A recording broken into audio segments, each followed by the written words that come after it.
嗨，大家好，我是躺平叔，今天是2020年3月18号。这一期咱们继续胡聊胡适、胡指、胡威，还有胡锡进老师啊。今天咱们重点还是要聊胡锡进老师。这个胡适今天走了一个 V 字反弹，早盘呢一路下行，然后下午他又微回去了还涨了。三大指数集体收红。那沪指呢终结日线4连阴，截至收盘，沪指涨 0.32%， 深成指涨 1%， 创业板指数涨 2%， 这个创业板涨得还可以但是这个叫缩量反弹，大盘资金净流出116亿，两市成交额只有20460亿，就是2万亿出头，很快就要掉到2万亿以下。掉到2万亿以下就说明这个大家该走的走了，都观望了，不玩了，就资金不那么活跃如果掉到2万亿以下，实际上就是很多人热钱赌客不玩了，准备收拾收拾所以今天是一个缩量的反弹，指数是微回来了但是金融消费者那个账户有没有微回来，这个可不一定，因为金融消费者一般的都是大斗出小斗进。今天涨的家数还是多的上涨的是3554家，下跌的是1831家，总体上是一个缩量反弹，给人感觉好像是触底反弹。我看这个证券专家刘继鹏又开始呼吁了要保卫4000点。刘继鹏的意思就是如果4000点跌破了，有损信心，然后呼吁这个各路资金加快入市，要这个保护4000点，给人感觉4000点要破了。我不知道这个胡适非要把它搞到4000点有什么意义？大家还记得吧？在他3000点的时候，这个专家对吧，一直呼吁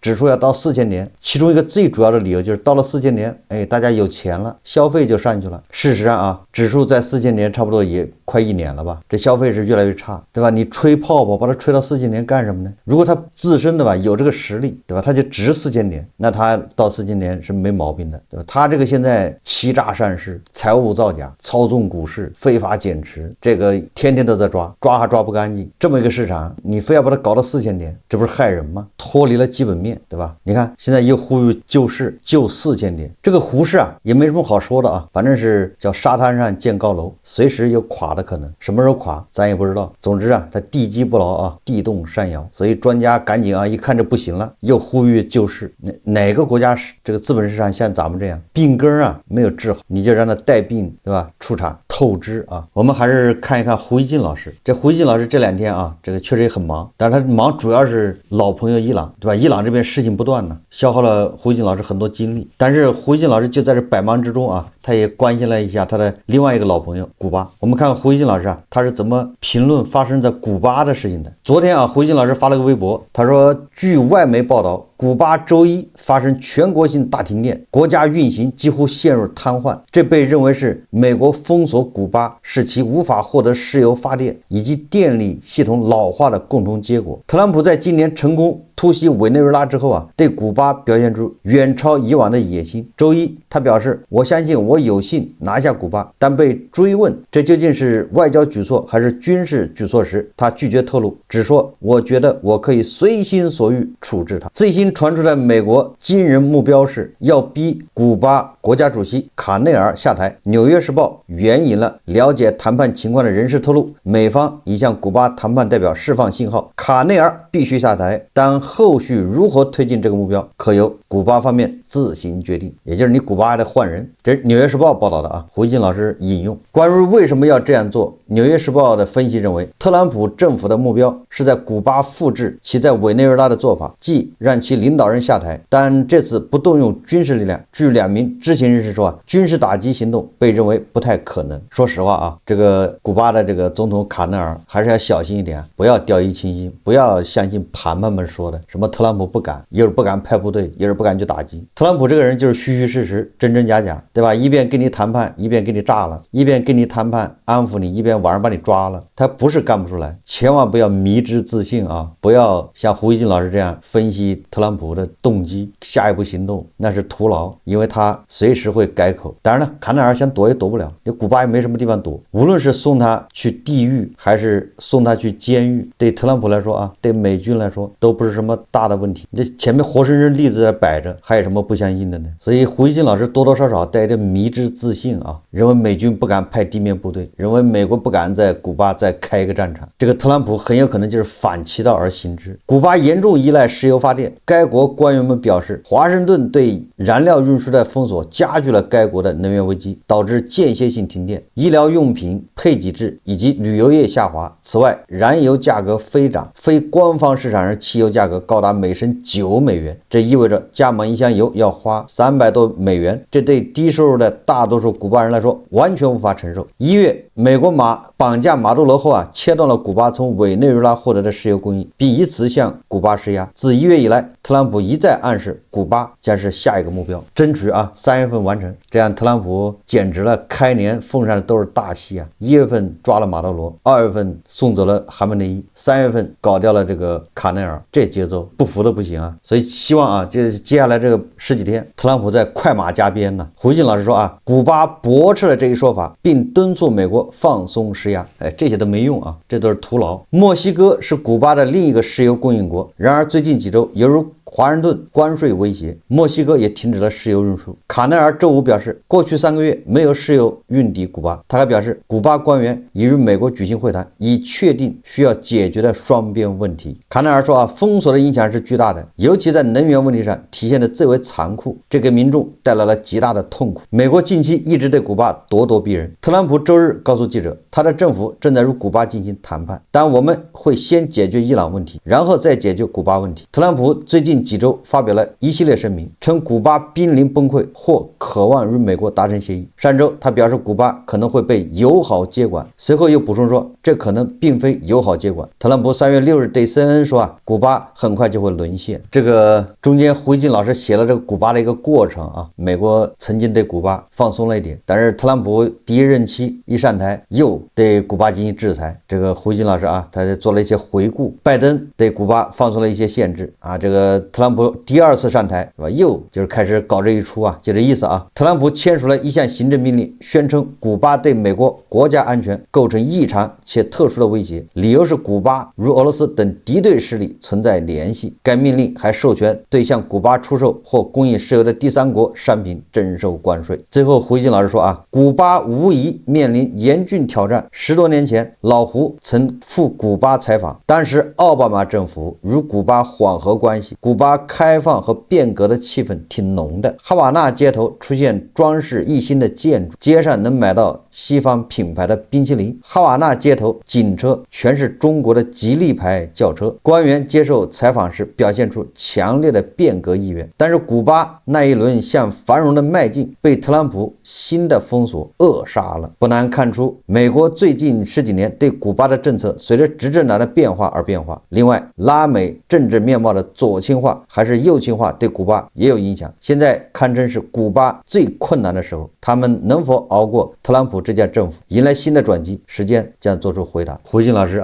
这个貌似他引用是纽约时报的报道，但实际上他的观点很简单，就是古巴有今天，一切责任在美帝。如果再说具体点那就是一切责任在特朗普。反正古巴的今天跟古巴这个什么卡斯特罗家族对吧，跟这个政府没有关系反正都是美帝导致的，具体就是美帝的这个特朗普导致的。从这个胡锦老师这个微博里面可以看出胡锦老师一个复杂的情感，同情加怀旧加反美工具，透露出一股淡淡的雕盘式忧伤。表面上看他是关心古巴老百姓古巴的停电，骨子里面暴露他对古巴那种又灵又叹复杂的情绪，典型的胡适风格一边真情流露，一边借题发挥骂美国，一边夹杂着个人怀旧滤镜，什么汽油9美元一升对吧，全国大停电，医疗配给，旅游业崩溃，字里行间好像都是胡锦老师对古巴对吧那种怜悯老百姓过得太苦了。胡锦老师反复强调封锁的影响是巨大的，尤其在能源问题上体现的最为残酷。表面上看像是在给他的老朋友鸣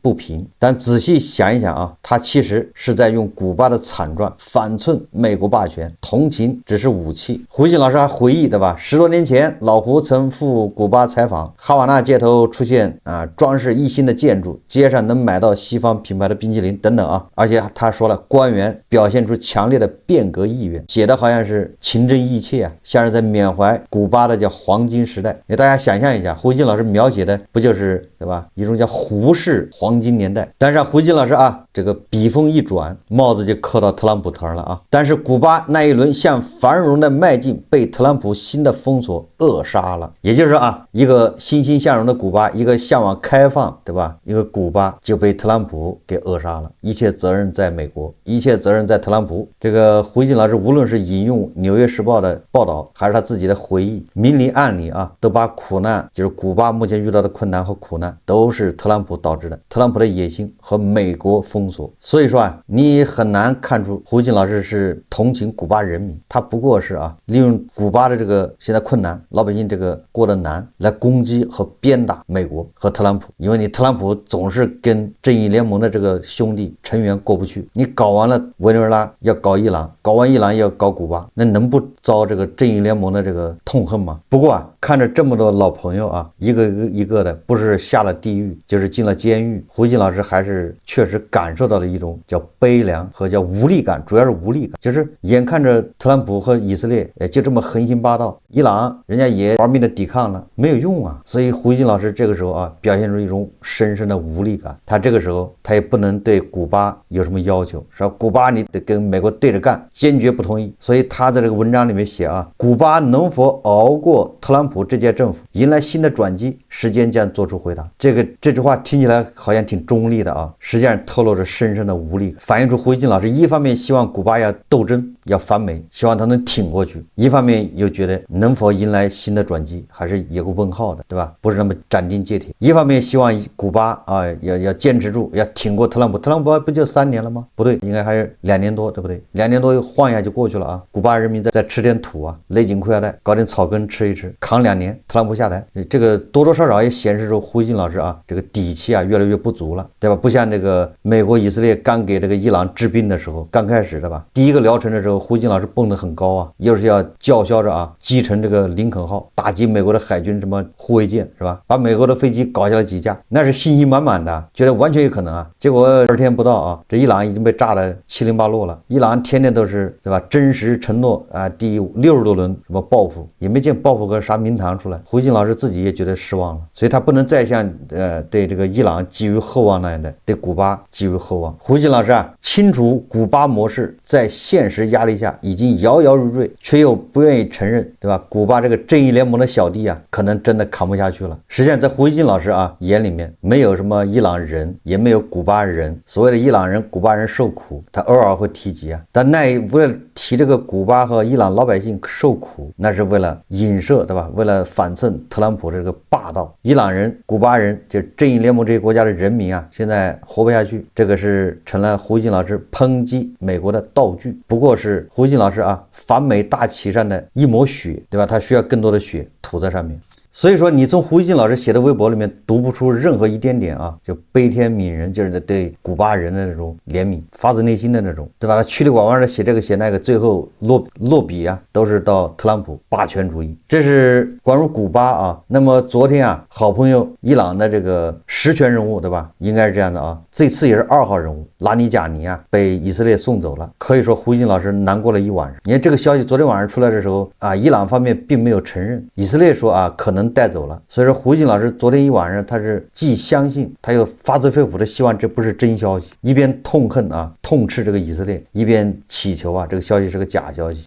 希望这个伊朗第2天能给一个对吧拉尼贾尼没死的这个信息啊。可以看出啊，胡锡进老师还是非常关心伊朗的老朋友啊。胡锡进老师他这么说的，他说以色列周2宣布他们成功刺杀伊朗最高国家安全委员会秘书拉尼贾尼，以色列国防部长卡茨做了这一宣布，目前伊朗方面暂无回应，这是他昨天晚上发的微博啊。那么他在还不能确定拉尼贾尼有死没死的情况下，胡锡进老师他就分析啊，他说啊，如果乙方所说的斩首属实，很多人都会觉得以色列的情报渗透实在太厉害了，又是内鬼出卖了拉尼贾尼。而在伊朗几轮抓内鬼之后，老胡作为前军人和国际新闻报道者，我的直觉是以军定位拉尼贾尼主要不是依靠靠内鬼提供实时情报。以色列的人力情报网绝对做不到无处不在，而更大的可能是乙方通过大数据和 AI 算法全面分析与拉尼贾尼行踪相关的所有信息，得以实时锁定拉尼贾尼的位置，并且发动袭击。就胡锡进老师就说的就是以色列用大数据、人工智能、AI 算法，对吧？作为锁定拉尼贾尼的这个主要的工具，而不是靠摩萨德特工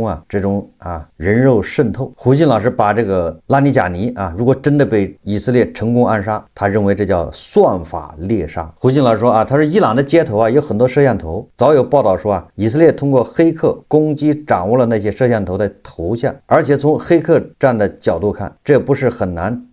做到的事情。伊朗社会大量实时图像都被以色列掌握，这使得以色列可以追踪目标人物和与之相关人物的大量信息，通过 AI 进行分析，最终形成对拉尼贾尼的致命情报。拉尼贾尼13日在集会上露面，老胡当时就觉得那对他是一个危险，因为通过那次露面，他乘坐什么车辆，从哪个方向来，又去了什么方向，以及他身边是谁，这些情报很容易被以色列掌握。然后说拉尼贾尼可能从所有公开场合消失，在那里他在哪里，以色列未必需要通过内鬼提供，这太难了，而算轨迹反而可能容易得多，找不到拉尼贾尼了，但是他身边的人，特别是秘书、保镖还有至亲，很容易被以色列继续追踪。乙方可以通过 AI 分析那些人的信息，反复交叉核对验证，最终锁定拉尼贾尼实时位置，特别是算出他停留时间最长的位置，发动突然袭击。胡信说算法猎杀肯定也有失手的时候，但老胡相信，随着大数据和 AI 算力的不断发展，在最高 AI 技术方面，几乎所有人的行踪都会变成透明的。如果动用全部技术力量追踪一个人，那个人将藏无可藏。所以我们看到伊朗战争发生了一个根本变化，伊朗主要领导人生命和他们所处的物理空间构成了这场战争最突出的前线。今后强大力量对付弱势力量的战争很可能就这么打了。这胡静老师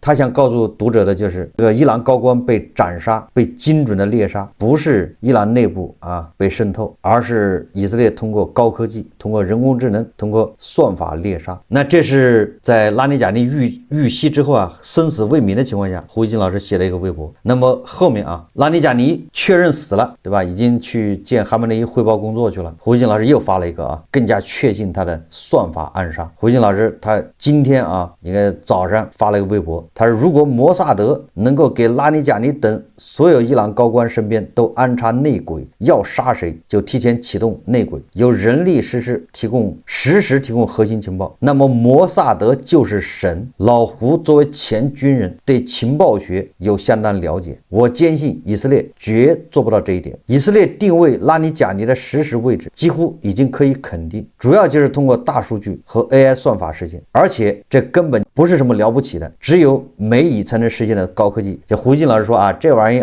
别的国家也会，不是说美以独有的。这个给人感觉胡锡进老师就什么意思呢？就是说你美国以色列你把哈梅内伊炸死了你把拉尼贾尼炸死了，这不算是，这个别的国家也会，雕虫小技AI 算法实现的嘛。所以不要神化摩萨德，进而胡锡进老师说也不要什么老是指责伊朗有内鬼。胡锡进老师甚至呼吁伊朗不要再抓内鬼了，你抓内鬼实际上你上了美国以色列的当，故意让你们内斗。胡锡进老师进一步解释他说原理是这样子的，他说即使拉尼贾尼不使用手机了，但是他的秘书、他的直接下级、他的保镖、他的至亲都要使用手机。以色列只要能够实时掌握那些人的行踪，通过 AI 计算分析，就能大致掌握拉尼贾尼的轨迹。过去如果用人工分析这些数据太难了，但是交给 AI 处理那些数据，就能够很容易计算出拉尼贾尼实时位置的最高概率。当几个线索共同指向同一个位置时，拉尼贾尼就被锁定了。这根本不是很高的技术，只要能够掌握拉尼贾尼身边有哪些人以及他们电话号码等最基础的信息，能够捕捉到那些人的行动轨迹，交给一个普通的 AI 小团队，他们就能够做到使通讯基础设施的进步和 AI 算力的基础进步共同成就了重塑战争前线、成批猎杀敌方高官的可能性。胡锡进老师一方面说这是人工智能 AI 算法猎杀。一方面说啊，这个不算什么，雕虫小技啊，谁都会。但是胡锡进老师啊，他自吹啊自己是前军人，对情报学对吧略有耳闻，略有掌握，但是他就忘了啊，你知道拉尼贾尼在什么地方，你知道哈梅内伊在什么地方，和你能把他干掉，精准的干掉，这是一码事吗？我还知道这位特朗普在什么地方呢？我这掐指一算啊，我知道他在什么地方，我能干掉他吗？伊朗难道不知道特朗普在什么地方吗？不，伊朗都不用什么 AI 算法啊，因为特朗普在那海湖庄园还在哪儿打高尔夫，都是公开的。这胡锡老师为什么不反过来想一下呢？也就是说啊，告诉你坐标又能怎么样？你还能怎么着？对吧？这个实力差距啊，那是代差，差了好几代，不是什么人工智能 AI 什么差这么一点。这胡锡老师就不停的淡化，也就是说啊，说来说去就是你美国以色列啊，你就这么厉害，你把伊朗的这高官全杀了，也不能说明你厉害，都是雕虫小技啊。然后后面啊，胡锡老师说啊，伊朗别再着急抓内鬼了，或者说别再把所有的精力都用来抓内鬼了，那将中了美以的反间计。伊朗需要做的不仅高官们不要再使用手机，与他们有机会直接接触的所有人都要严格管理对手机的使用，甚至停用手机，这就是最起码的安全防范。拉尼贾尼早就停用手机了，这个哈梅内伊对吧，也不用手机，靠他儿子出来传话，那不该炸死还不炸死了吗？内塔尼亚胡昨天声称要消灭伊朗高级官员们，口气如此之大，就是他们找到了算法暗杀的窍门，他们在算伊朗高官的行踪，算他们最经常停留的位置，算猎杀他们最佳时机。胡锡老师害怕大家对吧恐慌，害怕大家太神话美国以色列啊这技术了，所以他再一次啊重申，胡锡老师再一次提醒啊，这不是很先进的 AI 技术，也就是这是雕虫小技啊，只不过以色列最先于猎杀，最早把 AI 技术做了这方面的应用突破，可以说以色列在给未来的战争打样。这是胡锡老师啊，他就是最近不停的在，也就是给大家祛魅啊，我是严格意义上说吧，就是胡锡老师在给大侄子啊，或者是对吧美吹乙吹给他们祛魅啊，说这个雕虫小技啊，这不是什么事，没啥了不起的。这个我首先啊，我也不能说胡锡老师这个就说错了，说算法暗杀 AI 人工智能在这方面起到了辅助作用，这个完全有可能啊。但是这里面要注意几个问题啊。第一个是伊朗的那个满大街的摄像头是谁提供的？所以胡锡老师吹这个的时候要小心点啊，不要导致咱自己受伤啊。你说你那摄像头谁提供的？如果以色列特工想黑进去就黑进去，那说明你这个安全不行啊。胡锡老师为什么要长美以志气，灭自己的威风呢？对吧？这是第一个胡锡老师要注意的啊，就是你得小心一点，对吧？第二个呢，伊朗的那些基站啊，那些通讯都谁提供的？你这意思就是说，对吧？给伊朗提供这些啊，这个移动啊、基站啊，这不安全呗，不能用呗。所以胡锡老师还是对吧？这方面小心一点，雕盘不要把自己牙掉掉了，到时候主任又得揍他。然后胡锡老师他又忘了，对吧？说来说去还是伊朗技不如人，对吧？以色列搞 AI 算法暗杀是个雕虫小技，那既然是雕虫小技，那伊朗也应该会呀。那你算内塔尼亚胡呗，对吧？内塔尼亚胡这个神踪啊，这个行踪有点诡异。内塔尼亚胡这个他的手机那个摄像头都拿胶布贴着的啊，确实这样子。我以前看过图片，我不知道在哪儿看到的。他那手机那个摄像头上贴着个狗皮膏药，恐怕就是害怕啊，这个被人家利用。胡锡老师，既然你说这是对吧，雕虫小技对吧，这不是什么高的技术，那你就伊朗也整啊，把内塔尼亚胡，把那个以色列的国防部长什么卡茨得给他算一算在哪儿。伊朗不有那个2吨重的弹头吗？给他送一颗去，怕什么呢？对吧？林肯号航母都能打得着，难道内塔尼亚胡比林肯号航母还厉害啊？就是我就理解不了啊，就反正胡锡老师说的嘛，他是首先这个 AI 这个是雕虫小技啊，不是什么先进的东西。然后这个你看胡锡老师吹的对吧？伊朗能够打那个林肯号航母超音速反舰导弹，那现在伊朗发射最先进的是吧？什么尼什还是什么弹头2吨重，对吧？你给内塔尼亚胡来一颗，为什么做不到？好了，你说这个太难的吧，强人所难。那我就问问，那伊朗为什么就不能跟二哥学一学？正义联盟二哥这都是有现成的技术啊，这专门是反 AI 反算法的，这个咱们这技术很对吧？而且咱们这技术都是不保密的啊，都是民间的，你涉及这个国家安全，对吧？伊朗完全可以学啊，从大国请几个人过去指导一下，怎么样叫算法荼毒 AI 投毒，这不是315晚会报道的吗？不是国家秘密啊，也是不涉及什么国家安全，这是315晚会报道的啊，咱们这个不是算法投毒吗？你伊朗发展这么好的技术不学，而且这很便宜啊，是吧？这个什么机油报价也很低，对吧？你请几个团队过去，你搞点算算法偷渡，对吧？那以色列人算了半天都是错的，对吧？你算了半天那个哈梅内伊的坐标都是在俄罗斯，那你说以色列敢炸还是不敢炸呢？或者算出来结果，对吧？那个哈梅内伊是在美国，以色列敢炸吗？对吧？这个技术都是民间的啊，都是对吧？很便宜的。那伊朗就是不愿意花钱，或者是就是对吧？胡锡进老师也不去提醒一下老朋友，二哥这有这么好的技术不用，放着这么好的技术不用，结果呢，对吧？上上下下全给炸死了。还有啊，这胡锡进老师支着招也不行，让这个他们都不要用手机了，不要用手机，那是拿什么通讯呢？你完全可以搞这个假数据嘛，你喂假数据啊，对吧？你把手机绑在狗身上，让狗乱跑，把那个拉尼贾尼哈梅内伊的手机，对吧？搞一个人搞条狗绑在了身上，让狗瞎跑，对吧？那你说以色列得到的数据乱七八糟的，疯了，你让他算。既然以色列啊是依赖这个 AI，